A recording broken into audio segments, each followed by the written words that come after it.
Let's get right into it. Number 7. The voice in the walls. Here's where isolation gets extra spicy. Auditory hallucinations. No, not the fun, hearing your name in a crowded bar trick. We're talking whispers, phantom footsteps, or even music when none is playing. This is your brain's desperate attempt to fill the silence. Humans evolved in noisy groups, fires crackling, people gossiping, predators crunching twigs, background noise was constant. Strip that away and your brain panics. It manufactures sounds just so the silence doesn't feel like an endless void. Psychologists call this perceptual completion. Translation: your brain hates empty air so much, it invents roommates. In labs where people are put in isolation tanks, completely dark, completely quiet, almost everyone starts hallucinating within hours. Some hear buzzing, some hear phantom conversations, some swear they hear familiar songs. And the weirder thing? Many people like it, because even if the voices are fake, at least it's company. So next time you hear your house creak at 3 a.m., after a week of being home alone, don't worry, it's not ghosts. It's just your nervous system auditioning for a horror movie. Number 6. The mirror friend effect.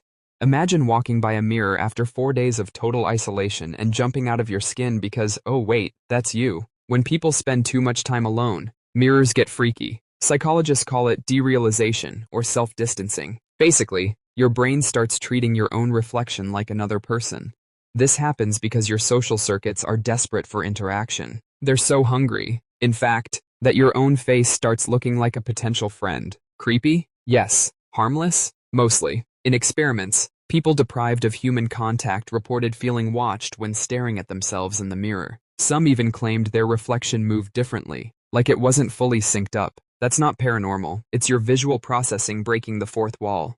In short, loneliness makes your brain sloppy at distinguishing me from them, which, on the upside, means you're never truly alone. On the downside, it also means you might apologize to your reflection after accidentally bumping into the bathroom sink.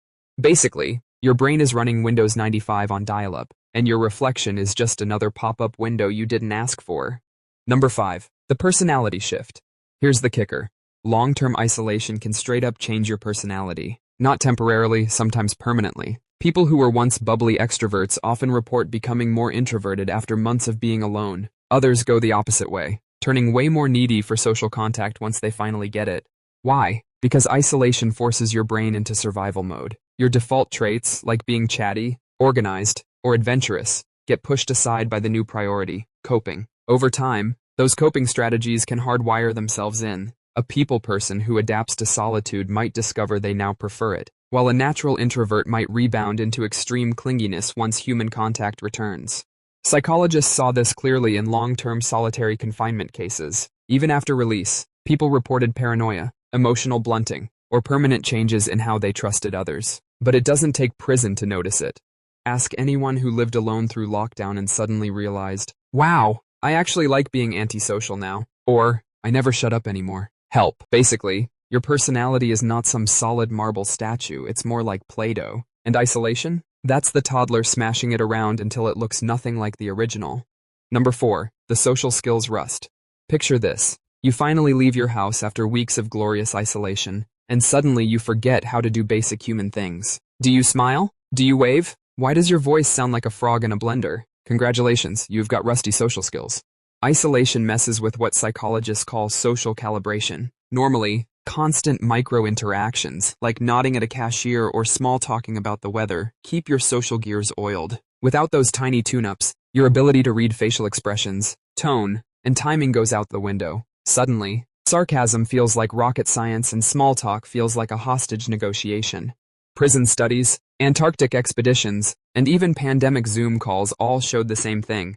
People isolated too long report social anxiety when they re-enter society. They stumble through conversations, second-guess their own facial expressions, and sometimes feel physically drained just by talking. Your brain basically forgets the software update for acting normal. The good news? It comes back like riding a bike. The bad news? Those first few encounters are like wobbling down the street with training wheels. Except the training wheels are your sweaty palms and awkward laughter. Number 3. Time soup.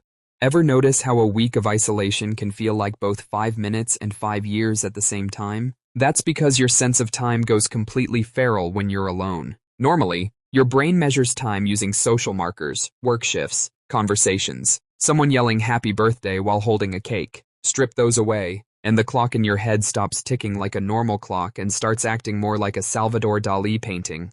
Researchers studied people living in bunkers or confined spaces, and guess what? They regularly lost track of days, sometimes by entire weeks. One guy thought he'd been underground for 25 days. It was 40. His brain just deleted 2 weeks like a faulty calendar app. Why? Because memory and time perception are deeply tied to new events. When nothing changes, same room, same sweatpants, same sad bowl of instant ramen, your brain has nothing to stamp into memory. Days blur together, and you're stuck in what feels like an endless Tuesday. The scariest part? Time distortion doesn't just make life confusing, it can make you reckless. People who lose track of time in isolation are more prone to take risks, ignore their own health, or do impulsive stuff, like cutting their own bangs at 3 a.m. Basically, time soup turns you into a chaos gremlin. Number 2. Body clocks versus brain clocks. Here's a nightmare scenario. Your body and brain completely disagree about what time it is. In extreme isolation, like deep caves or sealed labs, people often develop a free-running circadian rhythm. Translation: their body decides each day is 25 hours long, while the real world stubbornly stays at 24. The result? You're living in a parallel timeline. One guy in a famous cave study stayed underground for months and thought he'd been there half the time. Another thought he'd been inside a year. It was only 6 months. The disconnect is so strong that even when scientists blasted artificial lights, the body still tried to drift off into its own schedule. This messes with more than sleep. Hormones, hunger, energy, all of it goes out of sync. You might get hungry at 3 a.m., sleepy at noon, and hyper at 5 a.m. It's like your body is running Windows XP and your brain is stuck in MS-DOS. They just refuse to talk to each other. Which means that after enough time alone, you're not just isolated from people, you're isolated from time itself. Spooky. Number 1. The talking to yourself upgrade. You know when you catch yourself mumbling out loud like a suspicious villain in a low-budget movie? Don't panic, you're not losing it. Isolation makes you chatty with yourself. Humans are wired to bounce thoughts off other humans. No audience? Your brain improvises one. Suddenly, you're narrating your trip to the fridge like it's a cooking show, or rehearsing a fake argument with Karen from accounting who isn't even there. Psychologists call this self-directed speech, but honestly, it's just your brain trying to make sure it doesn't melt into silence pudding. Studies show that people in solitary environments, think astronauts, prisoners, or, yes, pandemic couch potatoes, start talking out loud more often. It keeps memory sharp, regulates emotions, and prevents that terrifying moment where your thoughts feel like static fuzz. The kicker? Talking to yourself can actually make you smarter. Researchers found that if you give yourself instructions aloud, like, okay, keys on the table, wallet in the bag, you're way less likely to lose them later. It's like leaving yourself verbal post-it notes. So if you've ever caught yourself saying, come on, brain, focus, congratulations, you're basically a neuroscientist. But of course, it can get theatrical. Spend enough time alone and you're not just talking to yourself. You're giving yourself character voices, accents, maybe even a full-on podcast nobody asked for. It's comforting, weirdly useful, and, let's be real, cheaper than therapy. That's all for today. I'll be making similar videos in the future. Subscribe to see them.